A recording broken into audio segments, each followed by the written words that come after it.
Boys Club is a New York-based media and creative studio. This is Boys Club Live, a weekly chat on all things tech, crypto, and pop culture news. Boys Club Live is hosted by myself, Deana Burke, and Natasha Hoskins. Hi. Co-founders, marketers, and entrepreneurs that have built our careers in new tech and startups.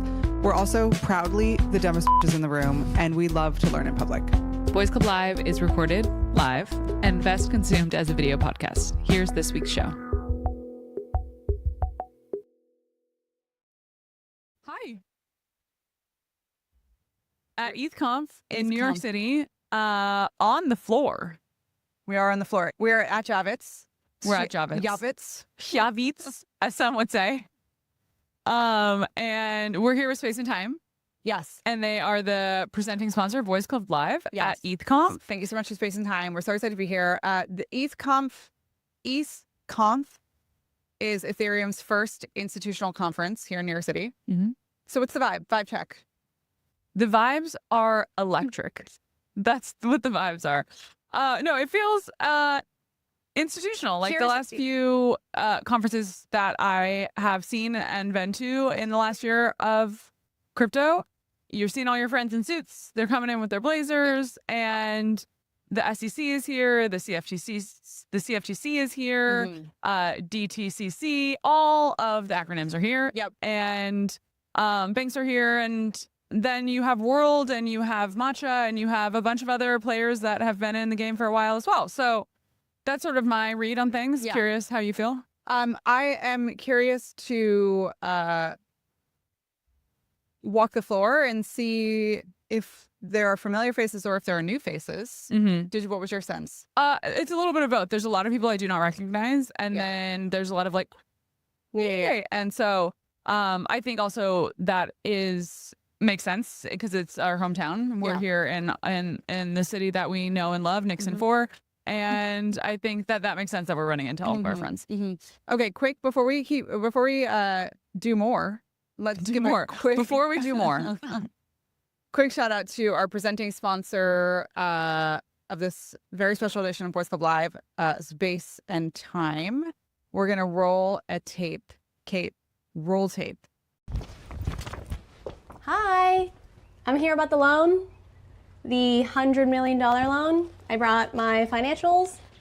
They were accurate this morning, but my collateral is spread across 47 exchanges and a few protocols. So by now, some of it's moved. That's the issue with paper. If I were you, there's a network called Space and Time. It can pull all my actual positions from every exchange and protocol I'm in and attach cryptographic proof that the numbers are real. So you can check them yourself. We already use it.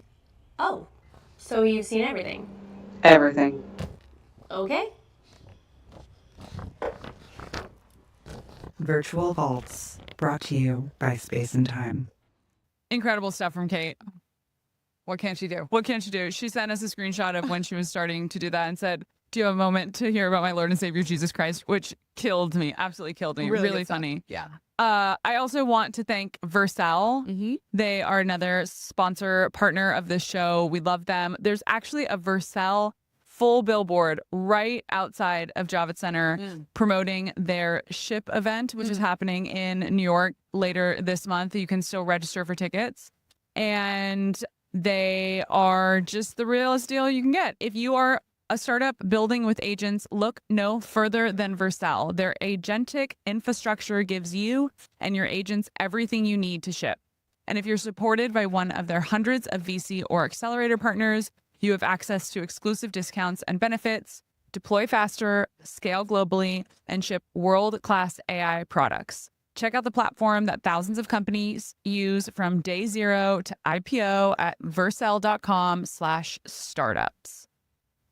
That's Vercel. That's Vercel. And then final shout out here to Polygon, our supporting sponsor as well. Every company moving money globally hits the same walls. Legacy rails are slow, expensive, and built for a pre-internet world. Stablecoin rails are fast, but they're fragmented across vendors that don't talk to each other. The plumbing to deliver on the promise of stablecoins hasn't existed. Polygon's Open Money Stack is fixing that. One unified stack that puts global money movement onto proven rails that move at the speed of the internet. And why Polygon? Because they've been moving money. Check out the link in the chat to learn more. Let's get into the show. Let's get into it. Who do we have coming on? Okay, we have 4 great guests today, all here for this conference. Amanda Cassatt, CEO of Serotonin. Scott Dykstra, co-founder of Space and Time. Azeem Khan, who is the co-founder of Miden. Great energy. Yeah. Really excited to talk with him. First time we're going to have him on, and that will be really exciting. And then we are also going to have a last minute change here. So it is going to be James Frill, the head of go-to-market at Plume. Great. And excited to talk to them. They're doing a ton of stuff. Real Open world finance platform. assets. Yeah. Yes. So it'll be a great show. Power interviews. And excited to hear from everybody. Let's get into it. Our first guest is Amanda Cassatt, who is the founder and CEO of marketing agency Serotonin and living legend in her own right. Legend. And you are a honored. host of the podcast Endgame and previously CMO at ConsenSys, bringing Ethereum to market. Longtime friend of the pod. Welcome to the show. It's so great to be back. Thank you for having me. It's really nice to have you. It's really nice to have you. There's so many things I like to talk to you about. I love to get your opinion on the world at large always. So it's nice to have the camera here to do it today. Wonderful. But I want to sort of get like a pulse check from you. You've been in obviously this space for a really long time. You've seen the ups and downs. Like vibe check. Where are you at right now? First of all, what year did you get in? So I got into Ethereum world in 2015. Okay. I started That's what I my would've job guessed. as ConsenSys CMO in 2016. Okay. So a decade of doing 10 this. years on, Exactly. how are we feeling? Yeah, I mean, I think actually 11 years. 11 years maybe. on, how are we feeling?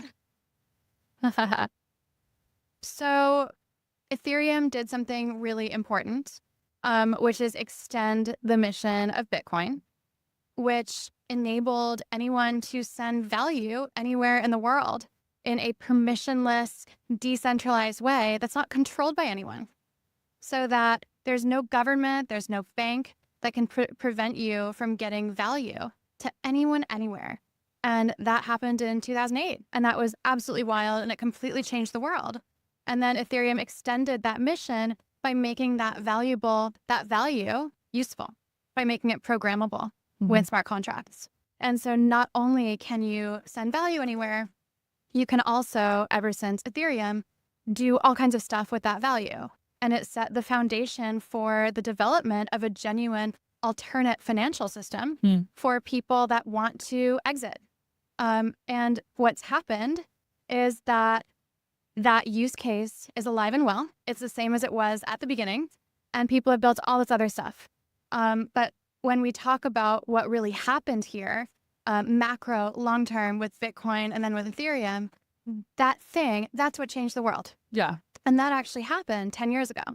And it's a binary. Like that thing exists before it didn't exist. It was actually what PayPal originally was trying to do. It's what the architects of the web were originally trying to do when they thought about creating an internet-based money inside the actual web protocol. And we have it. And it's amazing. So that's like super macro, what I think. We're in a crypto bear market right now. The prices go up and down every 4 years on a fairly predictable cycle. A lot of times people say that that's over. That's been a feature of every single cycle. People saying that that's over. Every single cycle has different features. This one has been institutional adoption. And everyone thinks these are the final features. It's in its final form factor. It's reached maturity. And what I would humbly offer as someone that's been through the wars and the trenches and seen a lot of this is that it takes a new form and evolves and touches new industries and use cases every single cycle.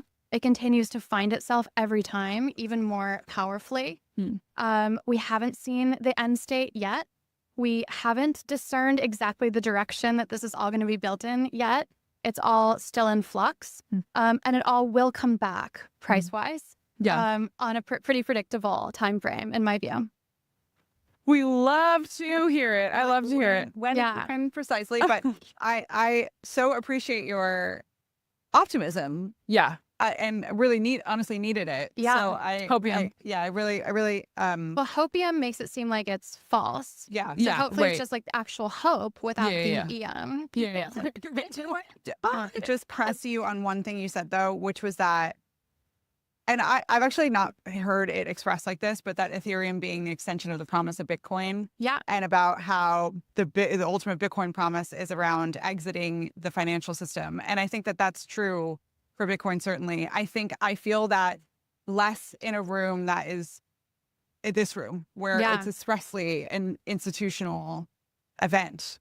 It's in New York. I think it's probably in New York for a reason. And I think that there's a lot of work being done across the Ethereum community to court institutional money, For sure. certainly.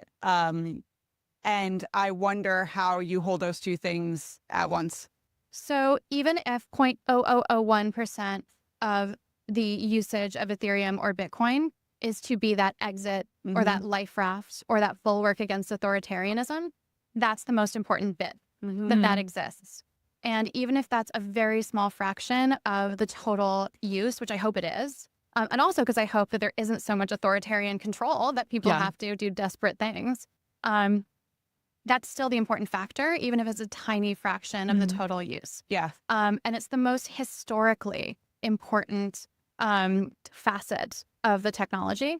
And if we zoom out to an 1,000-year view and think about this time that we've lived in, the remarkable achievement of these technologies has been to create this bulwark against complete authoritarian financial control.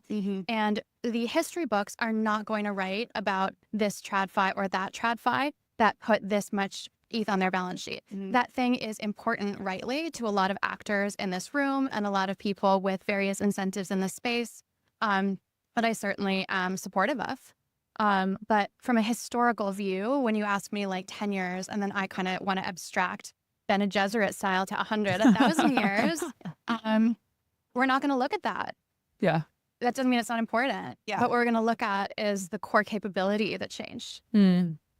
So one thing that I'm seeing a lot of right now in our industry, and again, this kind of happens in the cycles, but is sort of like talent drain, but talent drain going to other industries that are somewhat adjacent to crypto. Like obviously we're seeing a ton of people move into AI, but also longevity, also sort of like maybe not decentralized science, but like peptides, new innovations around fertility. Like, what is your thoughts on that talent pool kind of moving around into other emergent spaces?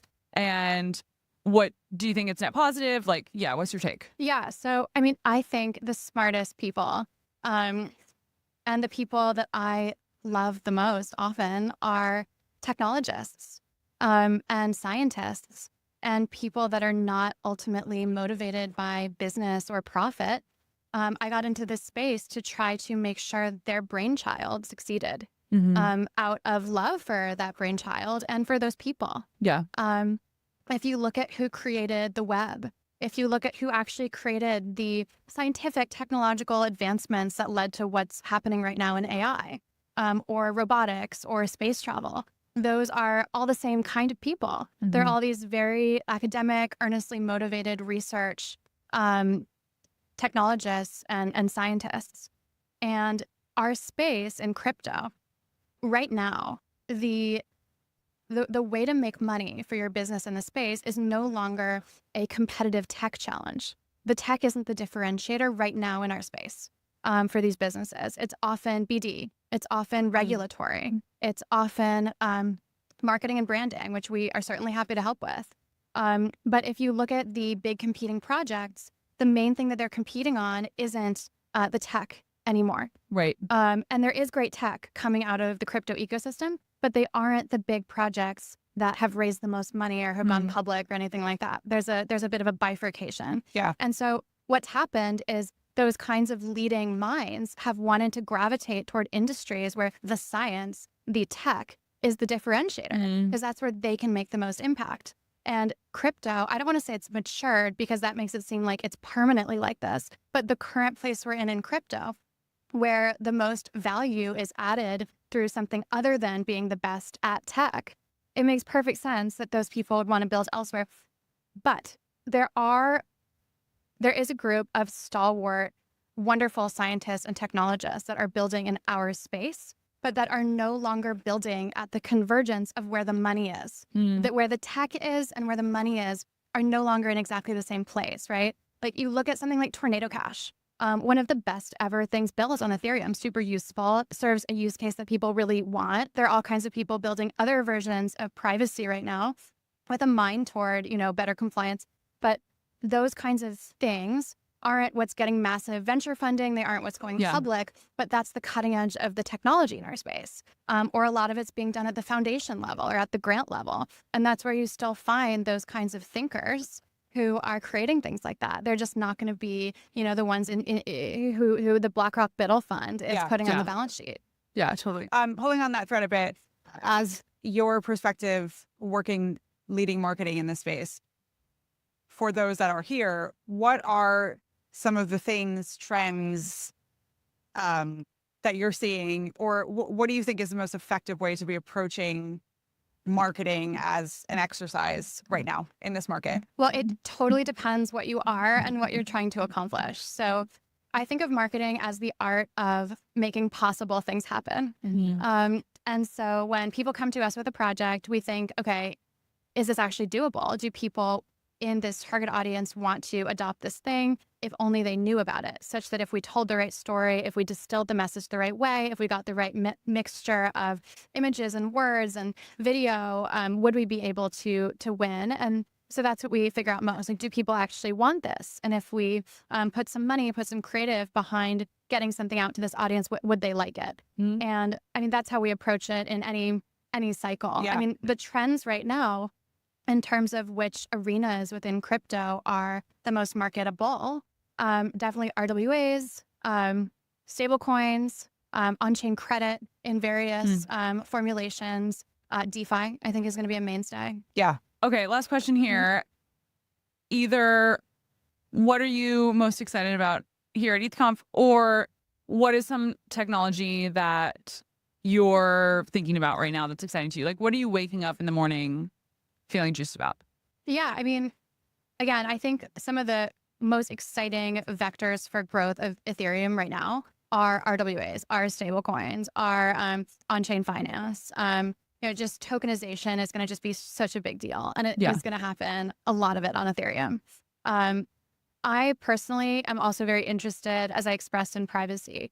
I'm very curious to see what fully integrated ZK at the L1 looks like. Is it possible to have a configurably private transaction with every transaction? I think things like that would extend the mission that we've been talking about, because it's been great over the past 10 years. We had this decentralized money network, then we made that value useful and usable. But what about making it private? We haven't really crossed that chasm yet. And so I guess I'm waiting for that next thing. Yeah. Great. Thank you, Amanda. Thank you so much for being here. Thanks You're the for best. having me. You guys are the best. We have Scott Dykstra with us, co-founder and CTO of Space and Time. Great to be here. Welcome. Appreciate you having me. How's it going? Going really well. Exciting to be in New York, and Knicks are winning, and it's EthCon. We love to see it. We absolutely love to see it. So I interviewed you a few months, maybe almost a year now ago at the Chainlink conference, and so much has changed in tech in the last year. It's been a crazy year. Insane. Between agents, AI, all the regulatory changes that have happened. How are you, as the co-founder of Space and Time, how does that affect your roadmap and how you think about the day-to-day? Yeah, good question. I think like a year ago, and maybe 2 years ago especially, all the buzz was, let's bring AI agents on chain. And we were focused on providing data solutions to do that. I think actually over the last year, there's been a huge shift towards institutions coming on chain in a way that we didn't even expect. Like, they've been coming, and Chainlink's been talking about that too. Hey, institutions are coming. And now it's a lot of vault-based work, like lenders bringing heavy-duty capital on chain, institutional capital on chain. So we're focused a lot there. We have a kind of a nice background in like helping institutions come on chain. So it's a good move for us at Space and Time. Nice. Tell us about virtual vaults. Yeah. So right now, the lending landscape is pretty opaque, non-transparent, meaning lenders really have no idea what borrowers are doing with their capital. Like a lender brings tens of millions of dollars to a chain in USDT or USDC, puts it in a vault, curates that vault, provides it out to borrowers. But they don't really know where that borrower's capital is today, how the borrower is going to use that capital, what collateral they have. Like it's, like we're used to this lending world off chain where you provide tons and tons of documentation before you take out a loan. So Space and Time is providing like a trustless, verifiable data solution to lenders to give them transparency about what the borrowers are doing. So can you walk us through what that process looks like for both the lender and then you guys aren't interfacing with like the end consumer on that, right? Really, it's lenders and borrowers. And Okay. they're getting to be more institutional, like larger capital with more requirements around what the borrower can and can't do. Last year of lending on chain has been like a Morpho vault, 10 million goes into it. Yeah. Borrower gets chosen and that's that. And they just hope they get paid. Okay. That needs to change. If we want like a major American bank to bring $80 million on chain, they're going to want some understanding of what collateral the borrower has, how they're going to use the money. If it's a market maker borrowing to make trades on centralized exchanges, Space and Time can reach into those centralized exchanges and provide the lender, the bank, tons of transparency and verifiable data about like what kind of trades they're placing, what's their risk management, et cetera. Okay. So this is solving for a specific pain point for larger lenders who might not have the confidence that they need and want in order to be able to allocate more capital into these vaults. And borrowers love it because then borrowers get more loans. Because they can show the lender, hey, we're legit, and here's where our collateral is. Here's all the capital we have in the market today, and here's how we're going to use your new money once we borrow it. That makes sense. And is this a net new innovation? I think like I don't really think there's a lot of transparency right now. So like we had this tech solution, this infrastructure, and now we're applying it to this net new use case, which is virtual vaults on chain. For an industry that is so obsessed with transparency, it's funny that it's taken so long for us to get to this point here, which is where it's like we can There's find always transparency when you stay on chain fully. But most borrowers are like taking that, for example, USDT capital, sending it to a bunch of centralized exchanges, doing market making or placing trades, and then from there it's a black box. Yeah, totally. Okay, so switching gears a little bit here to talk about the regulatory environment.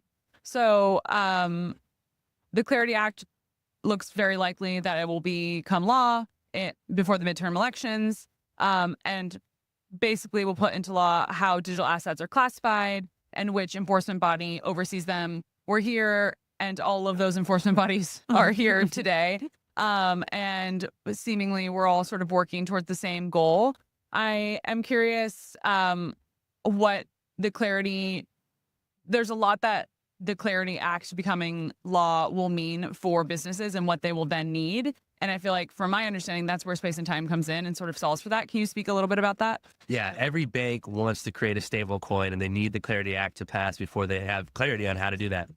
They've got all these T-bill reserves, all this off-chain capital, traditional portfolios spread all over the place of capital.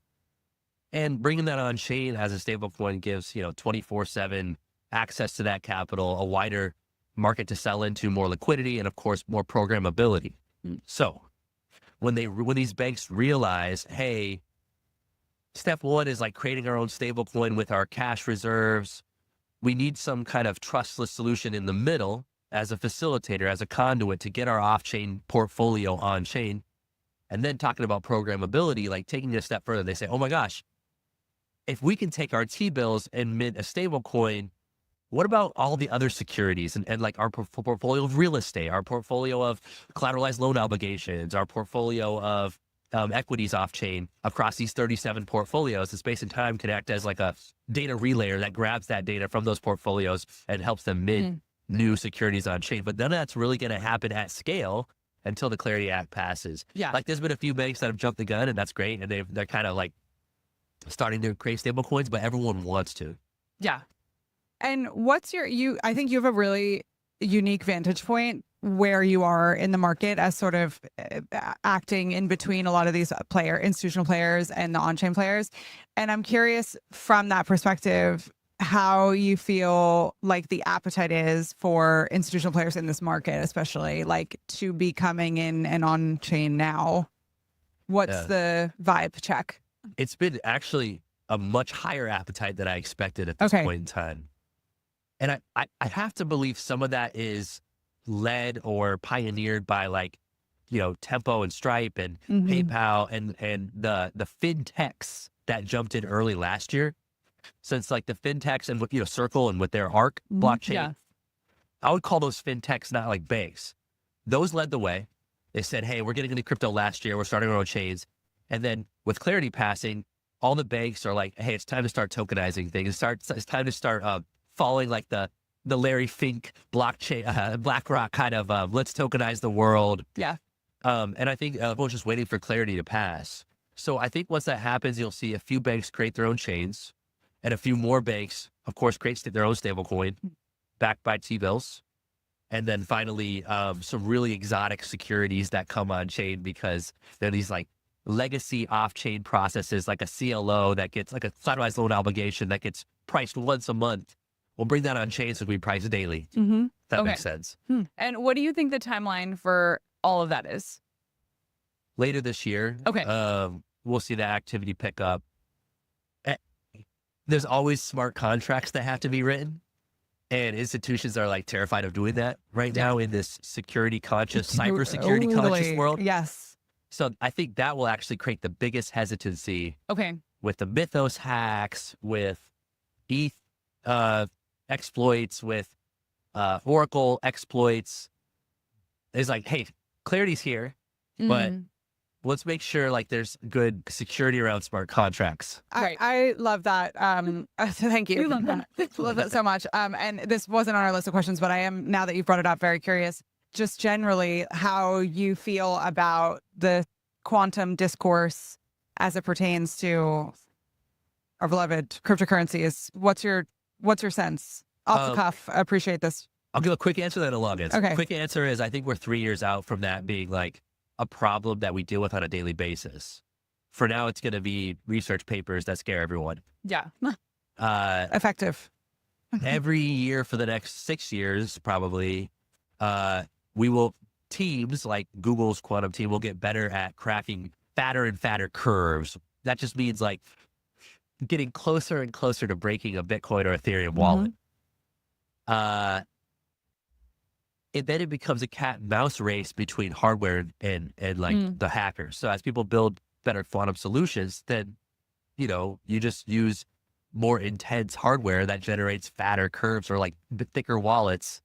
I'm using non-technical terms here. No, I'm tracking. And I think in 3 years, it's going to be that cat and mouse race is going to be really hot. It's going to be on everyone's minds. And if the hardware folks don't build good enough hardware to run a different kind of signature for Ethereum, for example, then quantum will beat Ethereum.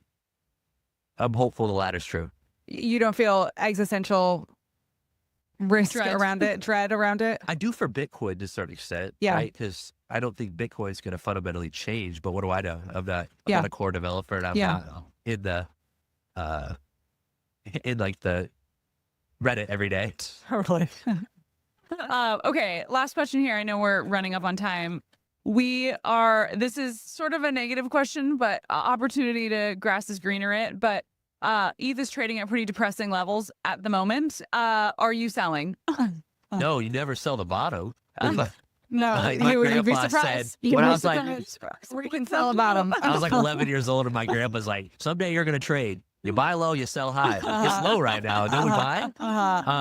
I try not to sell the bottom. That's what I try not to do. guess I'm so. not That's saying fine. we're at the bottom. Are you Amen. selling the dip? I mean, are you buying the dip? I'm buying the dip. Yeah. You're buying the dip. Yeah. But, Okay. sometimes the dip keeps dipping, and then I regret buying the first dip. I'm like, shoot, I should have bought the 7th dip. Ain't that for sure? Thank you so much for being here. We love the team at Space and Time. Scott, and thank you guys are doing so many cool things. So nice to have some time with you. Yeah, thank you so much.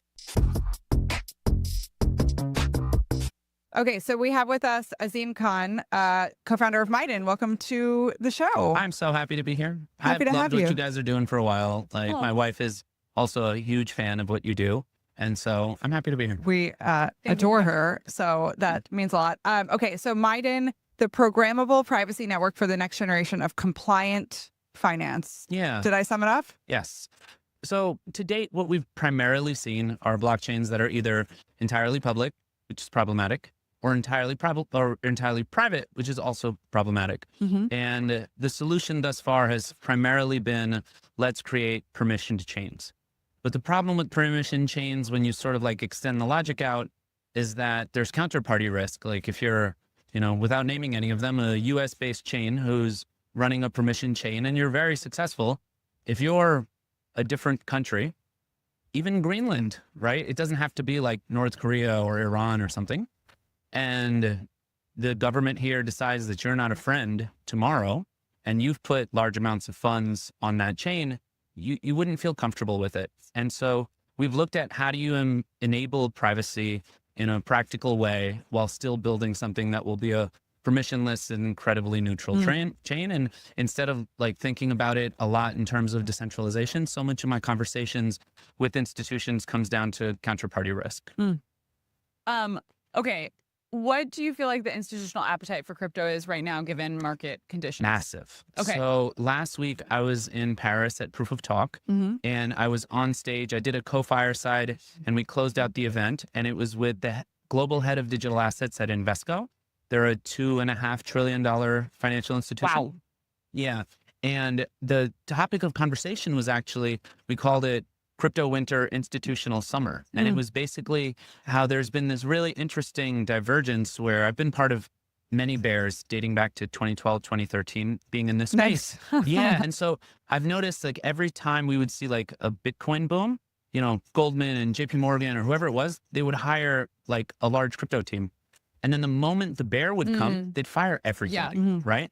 This time's been really interesting because even though we've seen Bitcoin is down more than 50% from all-time highs at this point, like 40 to 50 to 55%.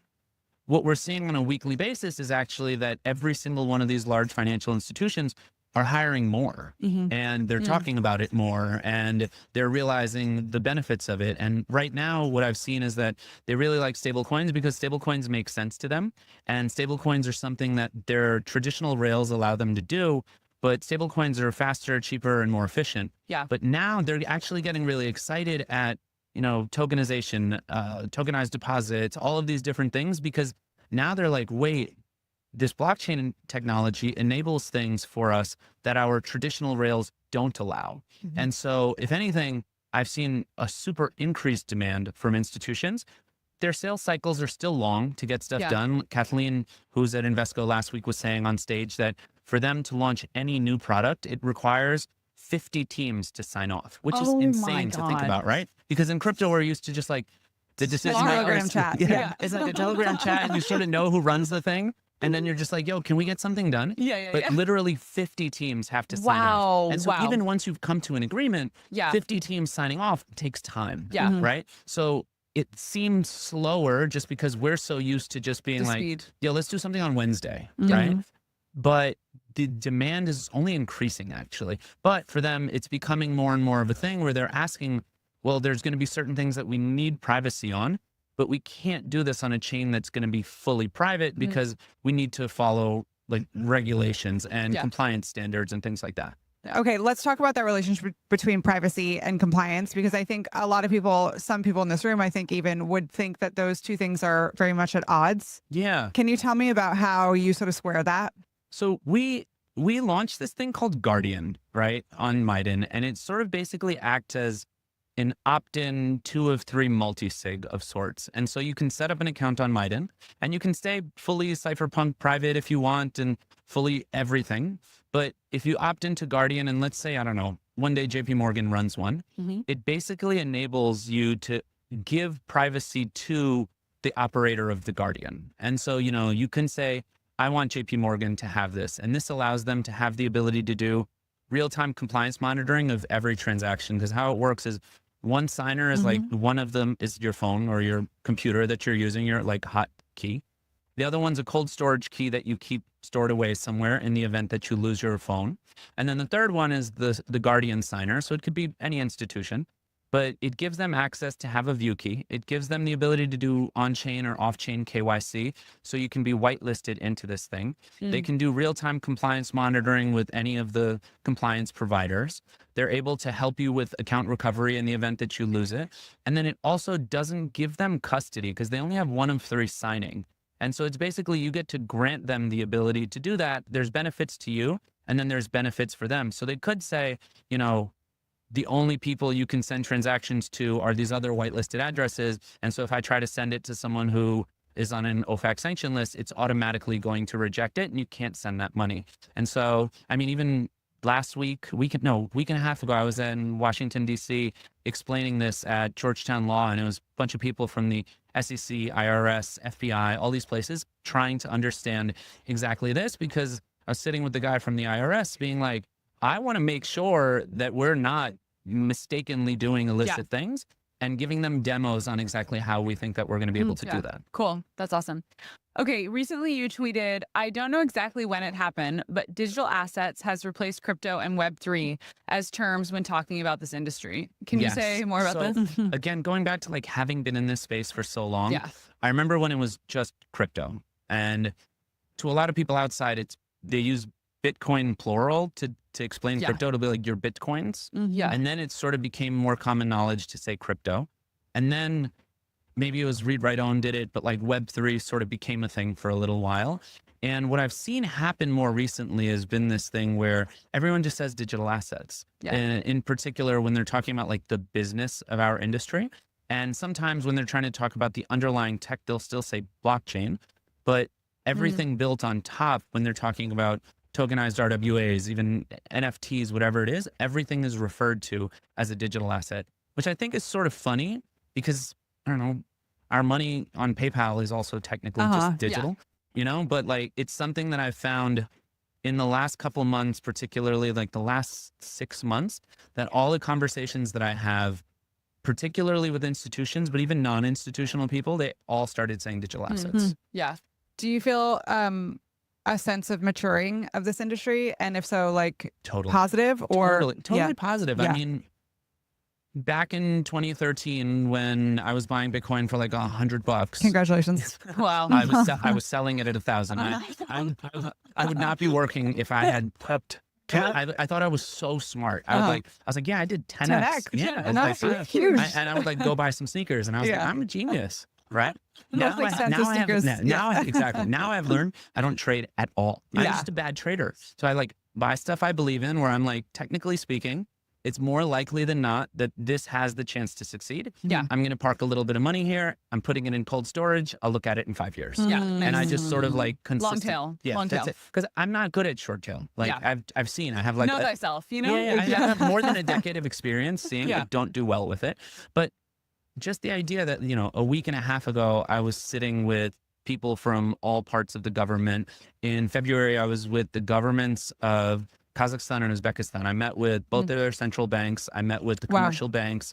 I'm going to be in Japan in August, sitting down with a bunch of folks. I'm meeting with the SEC a week from today on Monday to meet with the task force. I remember before when just the idea that these people would sit down with you and take you seriously was not going to happen. So I like very vividly remember that. And I've seen the maturation of the space over time. I remember when ICOs were going on, and that was the time also I was getting paid like dozens of Bitcoin a month to like do like consulting for different folks. And it was like, back then it was just like, oh, like this is all a scam. And then NFTs came, and again, it was like, oh, this is all a scam. Meme coins came, and it was like, oh, this is really a scam, right? And now I'm like, wait, but like now, you know, at Digital Assets Summit, I was on stage on a co-fireside with the head of digital assets at Morgan Stanley. And last week was at the head of digital assets at Invesco. Like collectively, they have like $5.5 trillion managed. And I'm like, and they're getting on stage with crypto founders. And so I don't think I've ever felt better about building in crypto. I think ever. Wow. I love that. Well, Azeem, thank you so much for coming on. Thank you for having me. It's so nice to, I think a theme so far with all of these interviews has just been like a real optimism about the future. And every time I've talked with you, I felt that. So thank you for being here and getting interviewed and spreading the optimism. Yes. Thank you. Okay, thanks so much. Great. That was awesome. That was so great. Thank you. I really appreciate the optimism, genuinely. It's just needed right now. It's Like I needed. get that like prices are down and things are more difficult, but at the same time, it's flushing out a lot of the people that shouldn't be here in the first place. Yeah. You know, and having been through so many bears, it only strengthens the next bull. Let's say it's a year and a half from now, which is what I think. Like 2028 is the next time it'll I come. love that. You know, so Yeah. like everyone who's still around, you're like, oh, like, okay, it's easier to figure out who to work with. Yeah. Yeah, like, when yeah, that totally. happens, you know? Totally. But yeah. Well, thank you. Thank you so much. We have with us here Chris Yin, the co-founder and CEO of Plume, That's right. a real-world asset chain. $5 billion of assets in your pipeline, 200 odd apps and protocols building on Plume. That's right. Hi, welcome to the show. Yeah, thanks for having me. Appreciate it. It's been lovely to be here today.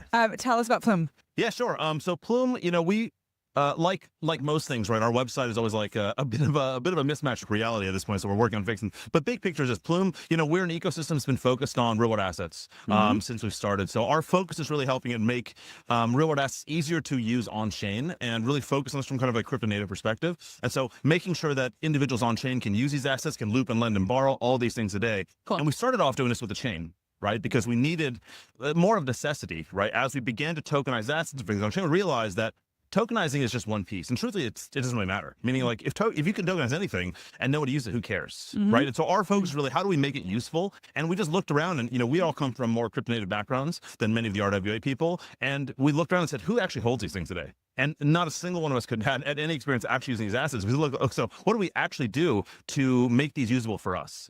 And when we did that, we realized, okay, to actually make them useful, you need to make sure it's easy to access. It's got to be permission. It's got to feel like maybe like a Uniswap type experience for these types of things, more like one point and click versus having to fill out 50 forms and back and forth. Yeah. Second is, you know, what I'm really hoping to do is lend, loop, lend, borrow, and sort of like leverage up on these assets to get a better APY, right? Because truth is, right, 3-4% APY, it's cool.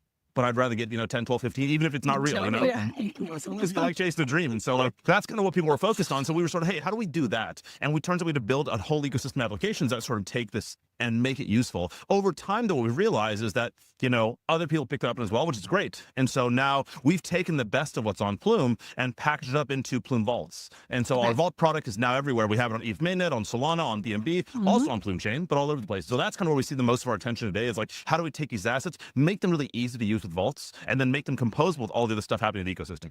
Okay, great. So can you give me an example of someone who has the assets all the way to the looping and borrowing and lending? Yes. So the truth is today, it's not very many, right? Yeah. We're one of the few and one of the first people to do it. And turns out it's like a whole thing to do. It's very expensive. So I give you a couple examples. I mean, for us, we have in our assets, in our vaults, we have a couple different assets. One called Nest Alpha, right? Which is kind of like our alpha product. It just means all the new assets go in there. So in there, you've got a mix of things like T-bills, of course, right? But T-bills are not really enough to loop. So we have things like oil rights, right? That yield about 20%. We've got things like payment finance. We have things like, you know, short-term Brazilian private credit. All these things in there that sort of mix together, give you a blended average of called 12%, but still instant liquidity. So you can get in and out very, very quickly, right? Okay. So that's an idea where you can, like, you know, on Nest today or Plume Vaults, you go there, you take your stables, you click one button, you swap in, you hold the receipt token. Quick question. Yes. They're blended. Yes. So you're not opting into, I just want the Brazilian equity. I just want, Yes. they're Well, not. we have both. Okay. So you can do all of these things. Turns out each one is deficient in some ways, Yeah, right? Like sure. most things, right? In crypto, we want high APY, we want composable, right? We want permissionless, we want liquid, right? We want all these things, We want right? it all. It turns out 20% APY, that's instant. It's just not real. You know, we've Yeah, seen this yeah. movie before last time. It turns out it all went to zero, right? So like we have to blend these things together to make it work. Yeah. And so that's how we start. We take these apps, we blend together, put them into a composite vault. It blends your risk, blends your APY, blends your liquidity profile, all these things. And so we take those things. Now you can say, look, you go into Nest, you push a button, right? You can swap into this asset and you hold the receipt token. Now you're accruing yield on a sort of regular basis without having to like, you know, claim or redeem or anything like that. It just happens. It's a accrual token, right? Okay. From there, right, and on our chain, you can do a couple different things. One is you can go to Morpho, right? You can lend and loop and borrow on these things, put it into a vault, take out a loan, loop up against this thing. So now the thing that starts at 12% APY, you can get down to 30-40%, right? Without any incentives on top, right? So that's number one. Number two is then you can also do PTYT stuff, right? We just launched a vault with Pendle, right? On ETH mainnet to do something with something called Opal. Opal is one of our Brazilian credit card receivable products, right? And so you can go to there and you can buy the YT on this as well, right? So you can split this thing up, you can buy the YT, and I think right now the APY on that's like 123 or something like that. So now you can begin to get really dynamic stuff, right? Yeah. And so that's the idea with this is like by putting this into crypto and by changing the nature of this asset, you can sort of isolate what's good, what's bad, right? What's long duration, short duration, liquid, what's not liquid. And then you can target them. People think of crypto users as just one monolith, right? Which is like, oh, they're all degens in the underwear, your AP Farcoin, which is maybe true, right? Maybe others, right? But like the truth is, right? There's many different kinds of people, right? There are people who want super stable, safe yields, right? There are people who are just like here for the payment stuff, right? Maybe if you're in a different country, in Brazil or wherever it might be, where you're really like, down bad in your currency, right? Then holding the US dollar is a big deal. And that alone is enough, right? Then you have the people that want to trade shitters or trade whatever. And so you have different use. So by taking this and making them open, right, and composable, you can split these things up into components that make them useful for that individual audience. Yeah. Wow. I would be curious. Part of what I'm struck by in hearing you talk about this is the difference between when I think about real world assets and I think about sort of the energy around that as a category, very institutional. Yes. And I don't necessarily fit that. Yes.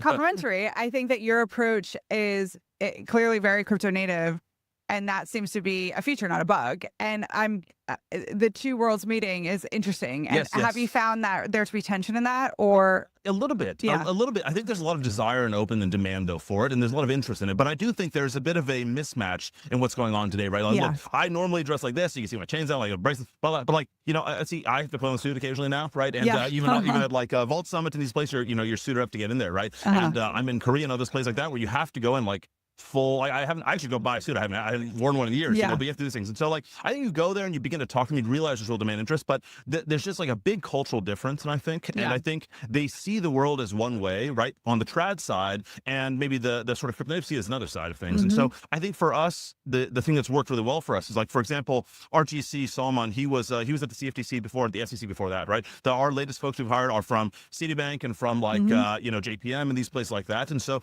we really do have a nice blend of the TradFi element as well.